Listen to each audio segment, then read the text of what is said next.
Thank you very much, and welcome to our talk. I'm Eduardo, and this is my fourth Fast Flow conference, so I've been in all of them. I'm a team topologies valued practitioner and an independent consultant, and over the last 2.5 years, I've been on this journey that we are going to be talking about today. And with me, to give even extra insights of the journey, I have Jan. Yes, and I'm Jan Solhøy. I'm heading up product development and technology for CircleK eMobility. And today it's about eMobility, meaning electric vehicle and electric vehicle charging mobility for CircleK. So who are CircleK? So this is eMobility in essence. It's EV charging made easy. It's all things EV. It's passenger cars, it's fleets, it's trucks. It's everything that needs that power and that move to electric vehicles. So CircleK in a nutshell, Canadian fuel and retailer. We have a global footprint. We predominantly in North America and in Europe, 17,000 stores. And we are not going to talk about fuel, obviously. It's about EV and the journey around e-mobility. But as the fuel is on heavy decline, we are standing right in the midst of disruption. So we are established to combat that, obviously, to keep on driving traffic to our stores. So this is about our journey to become a sustainable energy retailer, electrifier, and convenience provider. This is our journey, started back in 2018. At the time, a small project. We expanded rapidly outside of Norway as a laboratory, into our neighboring countries of Sweden and Denmark, and then moved further on into Europe and then into Middle Europe as well. So we are taking this as a journey towards what we call the sustainable transformation, enable speed and scale. So this is a picture of a very representative picture of the state-of-art charging experience back in 2017, 2018. If you were not a Tesla driver at the time, but anyway, everybody else had this kind of customer experience. So it was a clunky experience, so very representative of the time.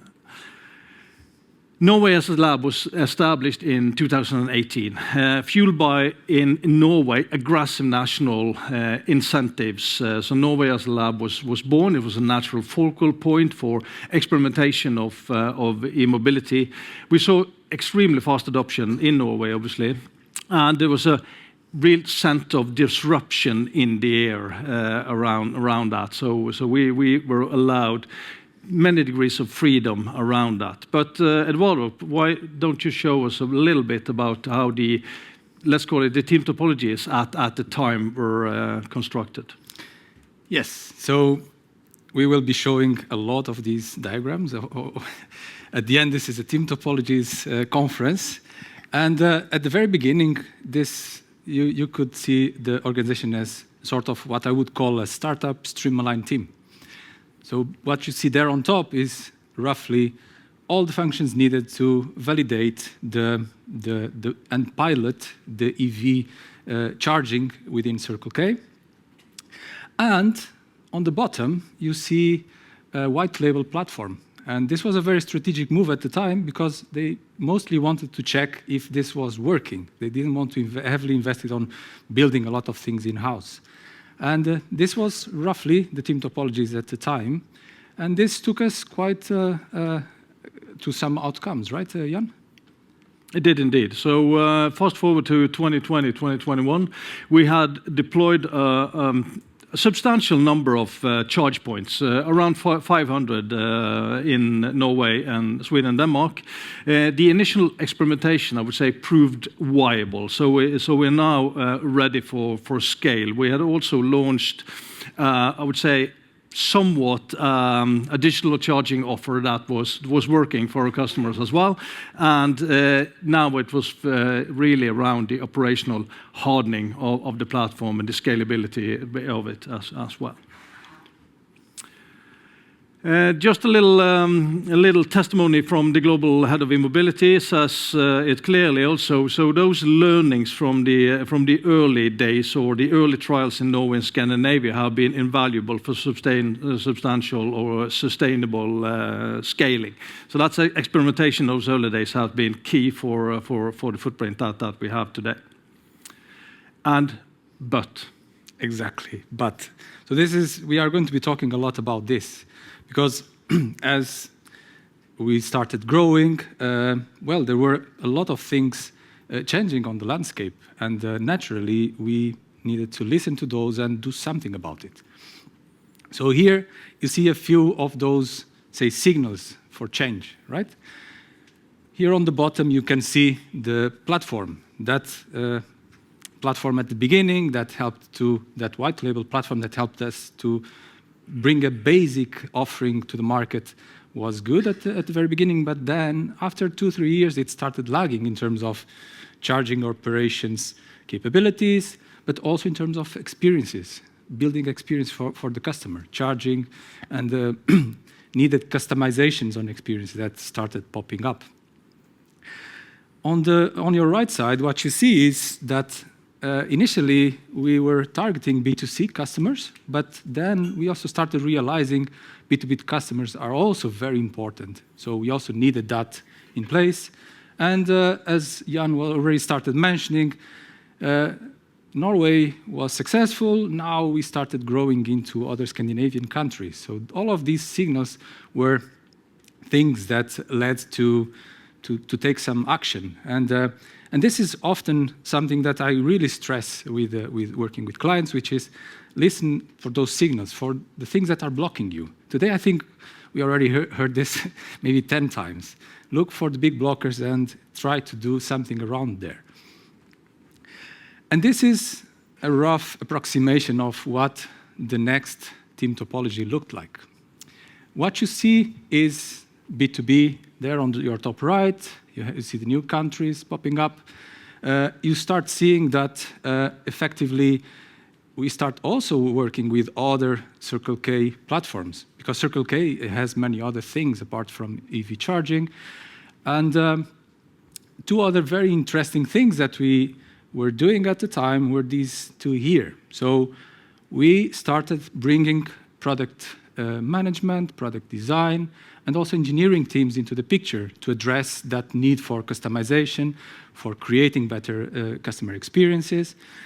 And we brought a new core charging platform, which is here at the bottom.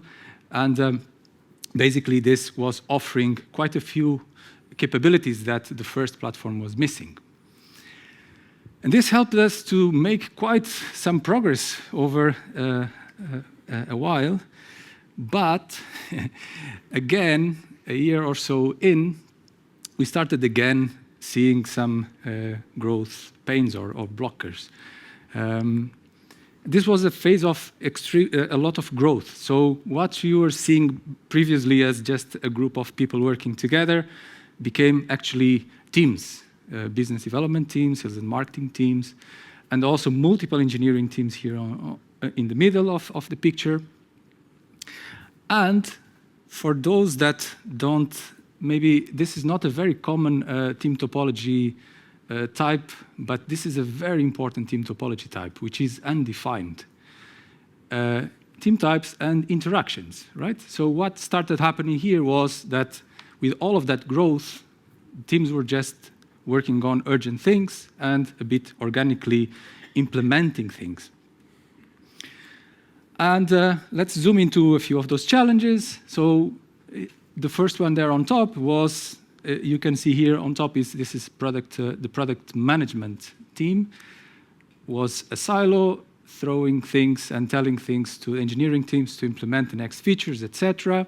So there was something there, just organically happening. And engineering teams were, probably you don't see a lot, but basically these are all capabilities being implemented on the same system. So there was something organically growing there, a very interesting code base. And surprise, surprise, the second platform, which promised a lot of incredible capabilities, started also lagging.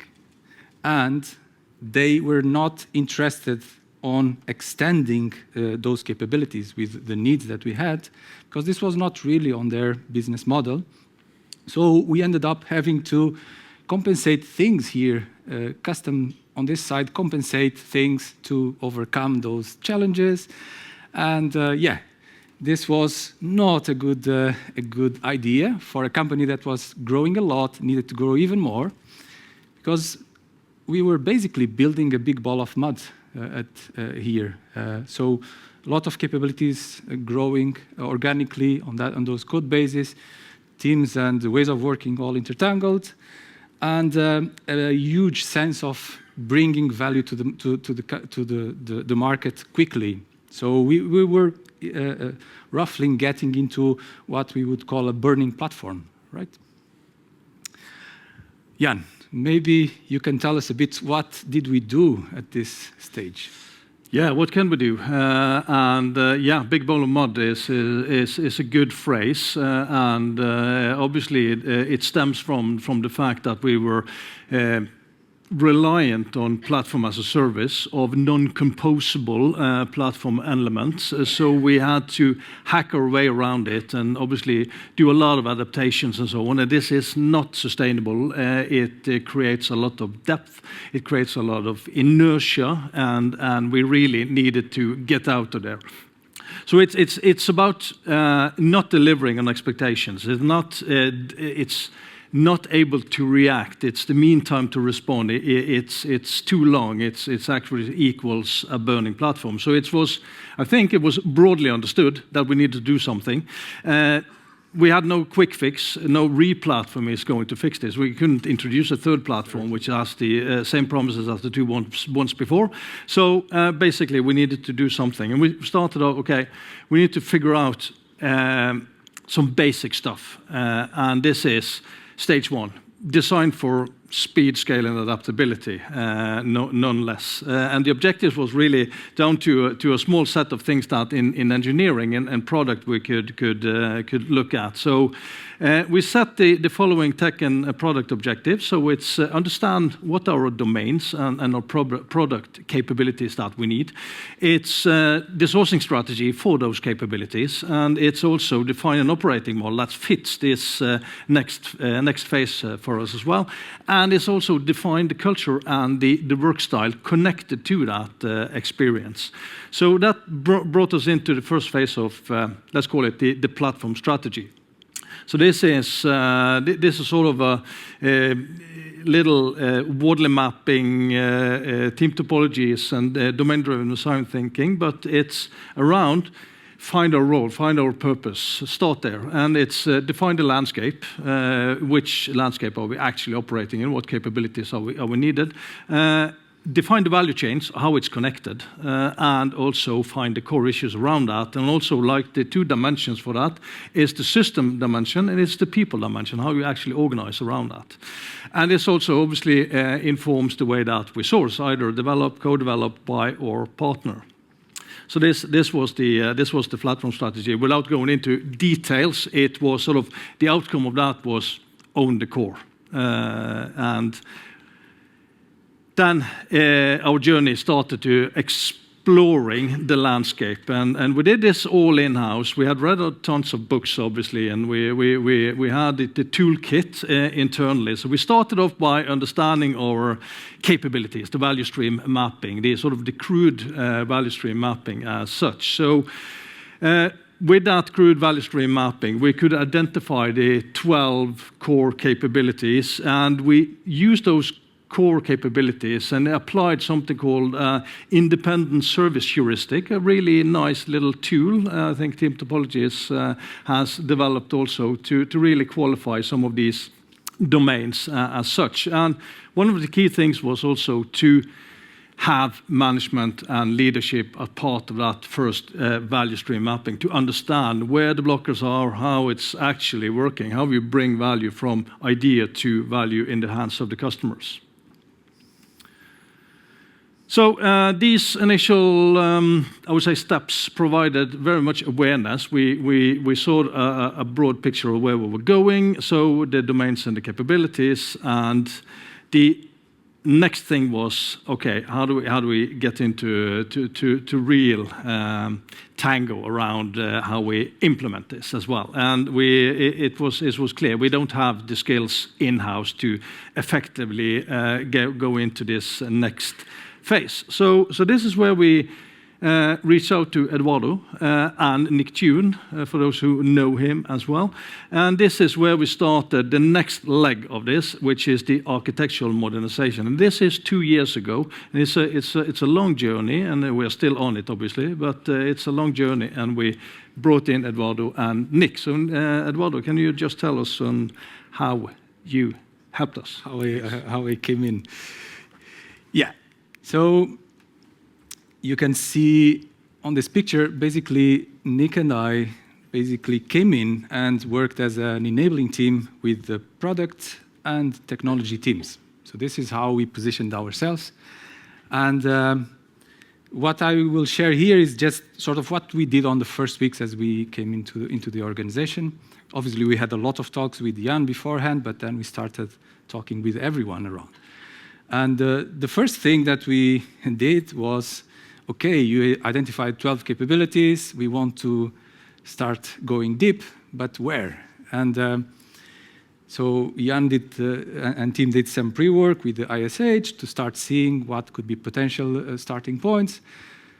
And there was some indecisiveness where, but after a few discussions, it actually became very obvious. And we decided to focus on a domain that had, say, important core platform capabilities, because this would entangle a lot of other things very quickly. So this is what we did. Then, having that decided, we spent more than 15 sessions, listening sessions. So Nick and I would just invite people from different teams, different functions, product, technology. You also see there network operations. So these are the people that are actually deploying the chargers in different locations, planning. All of this is important. And we listened to all of them. And then, yeah, so we got a lot of insights here to actually start designing what could be a workshop where we come together and actually can start looking at the big challenges. Last but not the least, so this Nick and I coming in as two strangers is not an effective way to help change or help drive a very complex modernization. So what we did was also to start identifying who are these strategic leaders and experts in the organization that could help us. And actually, they are the ones that will be driving most of the modernization efforts. And what you see here, this is a slide from internal communications to the whole organization of this architecture modernization enabling team. So this is a concept that Nick and I coined a few years back. And basically, this is a team when you have a rather complex modernization undertake. It's good to have people that are really focused on facilitating all the things that need to happen, because there is a lot of things going on. And here you see Jan as executive, and then we had a business architect, we had an engineering manager, a product manager, a solutions architect, and all of them very knowledgeable about the landscape, but also very connected to the teams that existed in the organization. Jan, maybe you can tell us about some of the first things we did? Yeah, so perhaps this is something that we can automate, given the earlier speech here today around the actual event storming and the value stream mappings and so on, but really valuable session. So this first kickstarting, a lot of different people in the room together understanding the domains and hashing out those key things. So with those, I would say, kickstarting steps, we prefer the first workshop and with those involved. it's hard. Event storming is hard. It's complex domains. Its mapping is cumbersome. It's thousands of stickies and a lot of, I would say, frustration. 3 days, I think we spent there. And inertia, not inertia, but fatigue sets in. And at some point, I think Eduardo started thinking about, okay, this is not going to be a cakewalk. So are we ready for this? Long story short, they weren't, but they were. So what do I mean by that? Obviously, no one is willing to actually just go through the pain of having to address a lot of these things. But the fact is, we had the right mindset. People were really open to explore things together. And together we started basically just getting through these workshops on different domains. And just executing. This is hard work. This is not just having a workshop and then, okay, we all go back to our desks. This is really day in, day out doing things. And we never know what's coming in a week's time. There are always surprises coming up, but we managed to start doing it. And obviously, we have roughly 10 minutes left. We can't explain you in all the detail, but we will share some ideas of what was the process that we would follow. And this was roughly in every domain that we started going into. We would identify the domain, so what are the capabilities that are there. We would use event storming, value stream mapping, doing all of those interviews. Then we would go even deeper and start seeing what's the nature of these capabilities, what could be a sourcing strategy for these different capabilities. Because you have different things. Sometimes you can get out of the shelf, sometimes you need to build. And then, very importantly, the last part, which is actually who's doing that? Which teams? What are they owning? How do we address that? So this was the last part of establishing the domains. We used a lot of different tools, and we would mix and match. But this is sort of a very common tool set. So on top, it's basically the book of Susanne Kaiser. Domain-driven design, team topologies, and worldly mapping was very helpful to do that. And then independent service heuristics, as Jan was saying, as a quick way for us to assess what are the capabilities, their nature. And then, very important, these two other boxes were really about understanding what are the groups of capabilities we have in the organization. And we will see more of that in a moment. I just want to share, this was another workshop that we did in Norway. You can see there on top of the picture, very nice venue we had. And this was probably the most difficult workshop we had, but also the most important. Because what we did there was basically, instead of, we were already looking into some of the domains individually, but we lacked a picture of the whole thing. So what we did was to look at all of the users, all of the, say, user experiences we had, and then start looking what are the capabilities we need to support that. And this is basically also Rich Allen, I'm not sure if he's here, but this is basically what he's doing on his new book, User Needs Mapping. And this is roughly what we did there.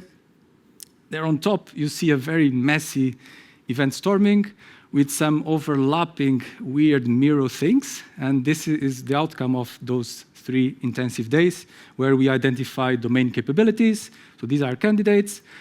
And on those exercises, we also started seeing we actually have these, say, 3 very important groupings of capabilities. B2C, B2B, and a very important core platform. And inside you have multiple capabilities. So this was a very informative workshop to start to get us into this team topology here. So here you can see that in the middle you have those platform, this is a platform group, essentially. These are 2 value stream groups in the new book, Team Topologies, we are calling that way. So you have multiple product teams there. And per group, you see here, these people, is like a leadership team. So you have a group product manager, a solutions architect, and engineering manager. So looking for the what, the how, and the who. Yeah. And so this is roughly where we were at this moment. And I want just to highlight something very interesting here. So you see that this was just workshop. The work didn't happen yet, right?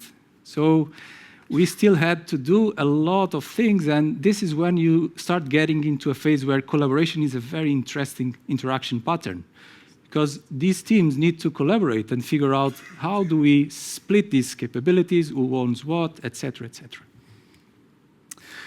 Okay, Jan, can you share some outcomes that after a while, so this is after doing some of that work? After a while is approximately 30 months down the line. So it's a while, but it's giving results. So it's consistent improvements along a lot of I would say dimensions for this.